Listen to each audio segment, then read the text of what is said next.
Hi. Sarah, pleased to meet you. I'm Mark Peterson. Nice to meet you, Mark. Let me show you the EOC. The EOC. Education Outreach Center. All right, there we go. Let's go.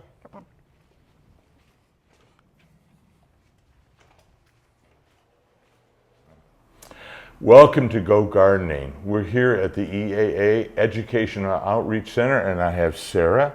Tell me a little bit about your title and what goes on here. Okay, so my name is Sarah Valdez. I've been at the Edwards Aquifer for about 20 years in the education department. So I am the senior STEAM educator. We are standing right now in the Education Outreach Center, which opened about 2 years ago. And this is actually the first time we've ever had our own education building. Prior to this, we used to go out to the classrooms and we used to do school presentations, but that was really taxing for our props, our staff, our vehicles, and we used to drive everywhere from Uvalde all the way to San Marcos. So we decided to build a center here where students can actually come and learn with us. And here is on the northeast side of town. That's right. Or the Bexar County. That's right. We're Okay. on the recharge zone of the Edwards Aquifer, which is really kind of cool. But I mentioned this is a place for students, and students of all ages, really. Everything from the student in the stroller to the student, the 80, 90-year-old student. Well, we have lots of props in the background, so let's take a little look. Sure Let's go. thing. All right, cool. Okay. So, Sarah, where are we heading first here? So we're going to look at this wall here, which is all about the Edwards Aquifer Authority. Uh-huh. We manage, enhance, and protect the Edwards Aquifer. Okay, so that's kind of your goals and your mission motto. statement. A mission statement is what I was looking for. Thank you. So it gives students and just people in general a good idea of who we are, what we do, and why we do it. Oh, okay. Okay. As we head into the back of the exhibit, we head into our biology area. So these are our living tanks, living aquariums. We have a micro eye here, which is sort of a lazy Susan microscope. For Okay, students so to you look can at. look in there and see everything that's going on. Oh, Yeah, look we've at got several that. different specimens that students can look at if you want to learn about endangered species and some of the things that that depend on our water. Oh. So the great thing about this is you can zoom in, you can zoom out, you can see microscopic beetles, all of the things that are Let's in see our if I remember my education. Benthic. Very good, that's Oh, right. all right.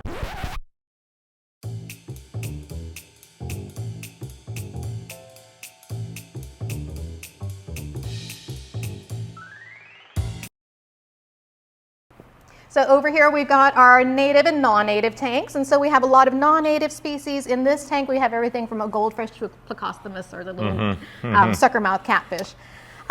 When we talk about non-native species, we're talking about species that do not belong here, that haven't been here for very long. But these are also some of the species that come from people's aquariums. So sometimes people will dump their wild Oh, life. yes, and we have a bad problem in the river. Yes, and they're really detrimental to the system. They can really take over. Right next to that, we have our native tank, and so these are animals that do belong here. These are native Texas fish, and so we've got everything from Oh, what kind of native Texas fish are there in here? there is a Guadalupe darter down at the bottom. He's one of my favorites right there. He's kind of Okay. swimming up. And then the rest of these are, let's see, we've got red spotted sunfish, we've got western mosquito fish, and mosquito fish. What is it? Oh, that's important. I like that fish. Yes, we See, like that would be my mosquito favorite fish. Something that eats mosquitoes is very welcome around here. We also have, and this is our crown jewel here, this is our Texas blind salamanders. We've got 3 of those in here. Aren't those endangered? Yes, they are. And so these live deep, deep, deep underground. Okay. And because they live deep, deep underground, they do not have any eyes, they do not have any color, and any pigment in their skin. So that's why we don't have any lights in here. That's what, yeah, that's right. Yeah. So right next to our Texas blind salamanders, and this is actually one of the only places in San Antonio where you can see them in captivity. Anywhere display. in Texas almost. In Texas almost, Yes. Yeah. Okay. And then right here, the fountain darter, we've got another endangered fish.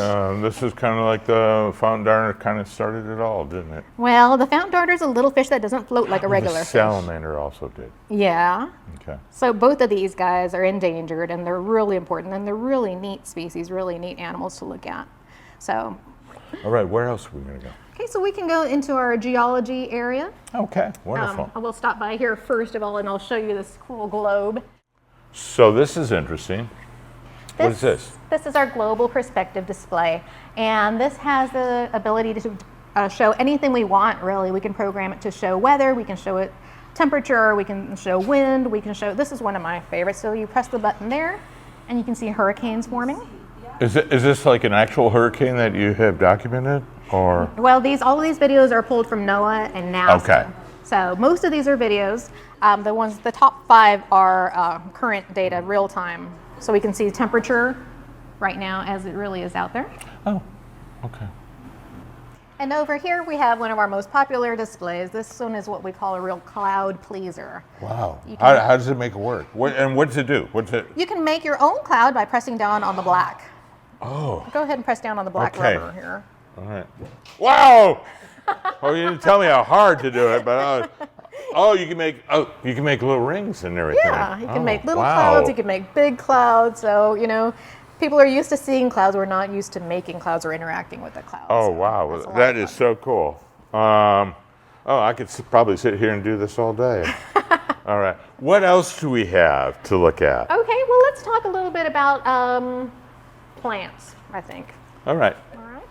Well, this is a really cool display. What's going on here? Tell me a little bit about it. Well, so we were talking about native versus non-native fish back at the other part. Now we're looking at native and non-native plants, and there's a lot of differences between the native plants and the non-natives. So first of all, we have a grass here that's a non-native, and it has very tiny roots. So St. Augustine is on the board here, and it only has 4 inches of roots at most. At most. Whereas the little blue stem, Has a lot longer of a root. And so those roots are actually really good for the environment because they hold a lot more water, they hold a lot more soil, and so they're really improving your habitat. So that's just the root system, but we can also compare the leaf structure of the plant between right. the native and the non-native. oh really? So what is the difference between the two? So this native right here, we've got inland sea oats, and it's got a pretty thin leaf. So it doesn't use up a lot of water. It doesn't transpire. But we also have the non-native plant here, which has a bigger, thicker leaf, and so it is soaking up a lot more water, and it's just evaporating it right out. Yeah, it's not evaporating it. Where it's just kind of holding it. Transpiration. Yeah, transpiration. Yes. Well, we've got plants in here, but we also have plants outside. There you go. Let's go see those. Okay. Well, I noticed here, Sarah, that we have this beautiful garden, and it's still in the latter stages of winter slumber. That's right. So, but tell me a little bit about what these plants are, and I think these are really good for homeowners too. Absolutely. I can't wait to get some of these in my own garden, in my mom's garden. It doesn't look like much now because it is in slumber, as you said, but in the next few weeks here, it's pretty warm and it's going to be blooming. We do have one plant that's blooming right now. That's the golden groundsel, and that's That one? kind of in the corner there. Over there, uh-huh. Yeah, so that one's blooming already. But we do start to see signs of life. We do see a lot of little buds. Everything is just on the verge of greening up and everything. Yeah. The one thing I noticed about a lot of these flowers, these native plants, are also pollinator attractors. Oh, absolutely. Behind you, we have a little bit of Greg's mist flower, and that one is awesome for butterflies. Butterflies love the Greg's mist flower. It's This light one? blue. This one here. Yes. So- And there's several different types of mist flowers, but Greg's is a native one that's kind of local that It's we all pretty use. too. It's light blue. Yeah. And we have some sages in the back, some cedar sages. Mm-hmm. What's this one over there? Is that some more mist flower? That might be actually Zexmania. Okay, Zexmania, a classic ground cover. Absolutely, So, yeah. all It right. also attracts a lot of insects, a lot of Yeah, beneficial yeah, it was a pollinators. beautiful flower on that one. So Yeah. I really love that one. What else do we have? We have a rock rose over here that's gotten really, really big, and that one has a really pretty pink flower, and it spreads just like the mist flower, just kind of spreads. Right behind me, we've got our 4 nerve daisies, and those seem to be doing okay again. They're coming back. They're nice and green, so hopefully we'll have some really pretty yellow flowers. So these are great. We've seen a lot of great things, but this is the last thing we want to talk about. What's this right here? This is our rainwater catchment system. Really? Yeah. And where's the water coming from? So all of the water in this tank has been caught off of the rooftop here. So it goes through the gutters and it goes all the way down to that 20,000 gallon tank. Right there. Wow, that is a lot of water. So how much can you actually get with maybe a 1 inch of rain? For every 1 inch of rain, we get about 4,000 gallons of water in our tank. So 4,000 gallons. Now, have you used any of that? Oh, absolutely. So all of the water from that 20,000 gallon tank then gets pumped up into this 1,000 gallon tank. Ah, okay. Because we've had a lot of rain in this past January. So did you store all that? Oh, absolutely. It stays full. Okay. year So, round. and then we put this, and then it comes out in the drip tubing into the garden. That's right, and it just drips. So it's on an automatic timer too. It saves time, saves water, saves energy. Great. So this is our final stop. Tell me a little bit about what's going on right here. So this is our wildlife viewing area. We have bird seed out here, we've got a bird bath out here, and we've got a nice little screen so you can watch the birds and watch the lizards and watch the wildlife that comes up. Well, that sounds great. Well, thank you again, Sarah, for letting us come out here. And again, where is here? Edwards Aquifer Authority Education Outreach Center. All right, thank you so much. Thank you. Thanks again, everyone, for watching our Go Gardening videos. Now, everyone, go garden and let's save some water.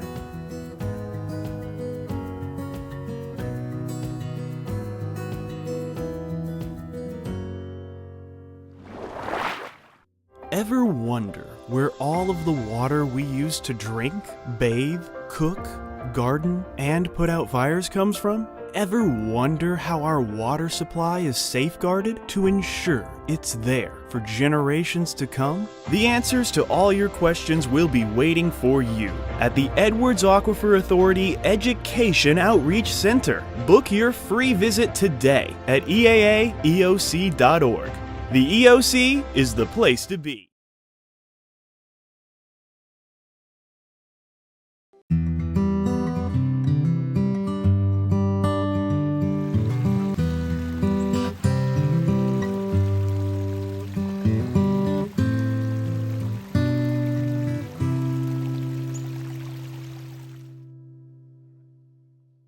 All right, welcome everybody to Go Gardening. We're here at the Pollinative Nursery, and I'd like to introduce Don Gerber.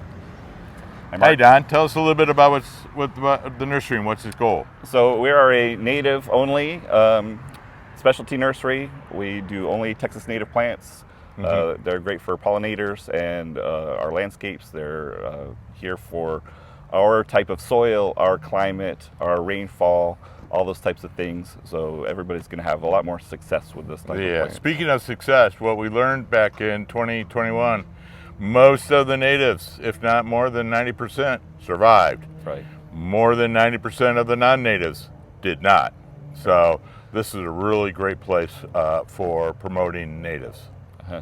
Yeah, like my neighbor lost everything, right, and I lost hardly anything back at home. So it's just the way to go. Well, let's look at some of the product that you have here, shall we? Yeah. Well, here we are at a place that I really like. It's a lot of salvias. So why don't you tell everybody a little bit about some of these salvias and then how to plant them. What do they need to know on how to plant? Right. So this is our forage rack. So we have a wide selection of salvias. We have coreopsis, different salvias for sun, for shade. The 4-inch plants are really a great value, I think, for customers because you can get a lot of plants for less money. They do sometimes require a little bit of extra care to get started, especially when you're starting with a small size. Consistent watering, basically? Right. So initially they're going to need a little bit extra water to get established. There's a very vague once established clause in this business. Yes, so it's a loose, broad term. Right, and so depending on what time of year you're planting, they may need a little bit of help to get started. But then in the long term, I personally think when you start with a smaller plant, you'll end up with a healthier plant. Right. I used to tell everybody, what's the best size for the tree? As I would go, an acorn or a seed. A seed, right? Yeah. So it's great. Let's go see some other stuff. So Don, what do we have here? This is my ground cover side of this bench. These are our lawn replacements. Starting on this side with the full sun area, we get a lot of people wanting to replace their lawns with frog fruit. Right. Frog fruit is a great ground cover. It'll spread. It's rhizomatous, so it'll root in, and it has cute little flowers, and it's a host plant for the Buckeye butterfly. Right. So this one is a favorite but you don't find it very often. Yeah, the dahlias are kind of hard to find in the store. We have two different versions here. One that's a little bit taller and one that's a little bit shorter. Great little flowering plant that it's a little bit taller than your grass. It might get like 12 to 18 inches so tall it's at times. dahlia. How's that spelled? D-H? D-A-L-E-A. All right. Spelling was not my strong suit. As we So move down, we get like more into the shade area. We have our snake herb that looks like grass. So if you really want the look of grass, that's great. The cedar sage will form a little clump, have a nice red flower in full shade. They make a lot of seeds, so they'll spread out on their own. Same with the pigeonberry, that makes a little red berry that the birds love to eat. That's frequently mentioned, but you can't find that hardly anywhere. No, it's hard to find. Okay, what do we have here on this end here? This one, people laugh at me for selling this. This is horse herb or straggler daisy. A lot of people are trying to kill this from their lawn. That's right. But when other people come in and say, I have this great big shade tree and nothing grows under it, this will grow in your shade. It has a nice little flower. You can even mow it to keep it looking like grass. Yeah, that's the horse herb or straggler daisy. Right. Some people like to use one term and other people like to use the other. But it's the one with the little yellow flower. Yeah, it's got a little yellow flower and it makes tons of seeds, so it'll spread out and cover your ground just like a lawn will. Okay, so on this other side of the table, we have pretty much the same order. We have shade over here, and then we move over to sun-tolerant plants. Right. So what do we have first here? These are carexes or sedges. So it's not a true grass. Right. It's a sedge. These are sedge. They do kind of look like grass. They're a little clumps, so they're not going to form a solid flat mat. But they stay pretty low, and they grow great in deep shade as well. Yeah, and this is the native one. Yes, we have two. It's called Weber. We have Weberville, and we have Woodland, and then there's another one that's called Texensis that we occasionally get. A lot of the landscape architects spec Berkeley. That's not a native. It's not native to Texas. Okay, what do we have here? There's going along the grasses. We got some grama grass, some side oats grama, the state grass of Texas. We have another shade grass there. So these are not long grasses. These are bunch grasses, a native bunch grass. They're native bunch grass and a native short grass prairie. With these native bunch grasses, those grasses are still going to be 3 or 4 feet tall. So yeah, a bit of a misnomer. This was the area. We're in the transition zone between the mid-grass prairie to the short grass prairie, right in this area. Right. So, but they're still going to be big. Yeah, they're going to be bunch grasses that are up to waist high. Okay. And we have some what are these? That's inland sea oats. That's another great shade one that'll spread in the shade. And then the muleys, like this big muley, that's tall grass, so that's going to get 6 to 8 feet tall sometimes. Yeah. And then the Gulf muley is a popular one with the pink. This one is pink in the fall. Right. A lot of people like this. It gets a pink inflorescence in the fall. It's beautiful. And on the end here, these are still dormant. This is some Indian grass. I was going to say, these will green up. We're in late February right now, so we're in those transition time is the term I'm going to use. And they're still sleeping a little bit. Right. Those are not ready to come alive yet. Okay. And what are they again? I interrupted you. This is Indian grass, and that's a little blue stem. Okay. And again, these are going to get much bigger. Yeah, Indian grass. You can see the bigger ones here. This is deer muley, which is a great specimen plant, and nobody here in the store can walk by without touching it. Oh yes, obviously. So we looked at a lot of the ground covers. Now, what else do we have here? We have our flowering plants and our shrubs over on the other side. Okay, let's go see those. All right, Don, tell me a little bit about these plants right here, because they're really attractive and blooming. Right, so we're here in February, and there's not everything blooming, but we got some great stuff blooming here. La Demianita, which is a great little bedding plant for full sun. I call it the almost indestructible. Right, the way you're going to kill that is giving it too much water. Yes. And then all of our Salvia Gregii that we looked at over the 4-inch, but here we have one in bloom. They'll bloom for a long, long period through the whole summer. I was going to say, what kind of colors can we get with this Salvia Gregii? We have white, It's pink. kind of a leading question, There's a ton of them. Like we have right now white, pink, lipstick, which is just a different shade of pink. We have red, and then this one's not blooming yet, but this is a super dark purple. variety. That's super cool. That is one that a lot of people like. They also like a dark pink like this, and then a raspberry, which is kind of a combination as well. Right. So it's one of my favorites. Blooms almost all year, Right. and then it will still retain some of the green in the wintertime. These have been here all winter, and they're still totally green and doing good. Okay, so this is another great plant. I talked about the Diamanita. This is 4-nerve daisy. This is an evergreen, small mounding plant. Mm-hmm. It blooms a lot of times fall through spring, so it'll be blooming in the wintertime, and then it may take a pause in the hottest part of summer, Right. where a lot of your other plants are blooming to fill in. and we saw this at another episode, and it was just starting to come out. But this is what it is when it's in full flower. Right, This is a great mounding plant in full sun. right. And deer resistant. The deer don't eat it either. So frankly, everything we looked at is deer resistant. Yeah, all of this stuff is All this pretty good right deer here. resistant. So nothing deer proof, but there's nothing deer proof, but deer resistant. deer resistant. This is pretty good. Oh, excellent. Thank you. Let's look at some other stuff over here. Well, I reminded everybody that we're going to talk about a special aspect about this nursery. All the plants that we have seen are all on the permitted list for the San Antonio Water System Landscape Coupon, Yes, which starts March 1st. we carry about 80% of the eligible plants. And you are on the eligible provider Yes, list. we are a provider for SAWS rewards and landscape coupons and irrigation system. So both. Okay. So I wanted to get that out of the way, make sure everybody knew that. Come on over here to Pollinatives. And I also wanted to compliment you. This is one of the most variety of succulents that I've seen at a nursery. We have agaves, we have sotals, we have hesperalis, we even have a puntia here. We got some cactus. And we got some, and what do we got over there? We got Nolina, and then we have a wide variety of yucca, lots of different yucca. So if anybody's really interested in succulents, they should come on over here. So you have a variety of flowering plants, some trees, and wonderful succulents. Correct. We try to have the best selection of native plants here in town.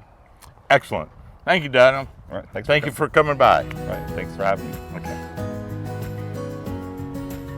I'd like to thank our host here for allowing us to come out today, Don Gerber. And your name of your place is? It's Pollinatus. We're at 101 South Street in Converse. Thanks, everybody, for watching Go Gardening. Let's get out there and garden and save some water.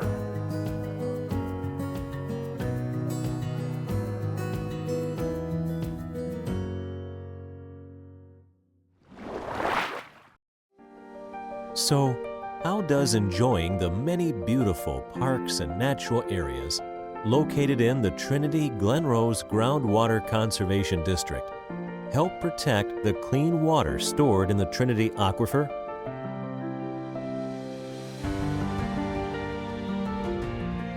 You can learn more at trinityglenrose.com/pollution prevention.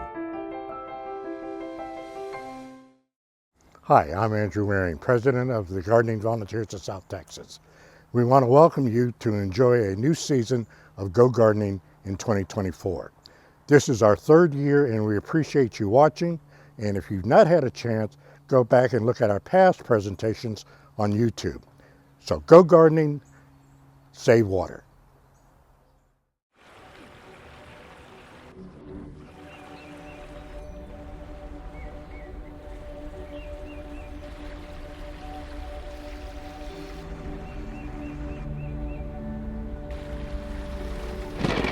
Litter goes with the flow. Join the San Antonio River Authority in protecting area creeks and the river. Don't let litter trash your river. Let's all be river proud.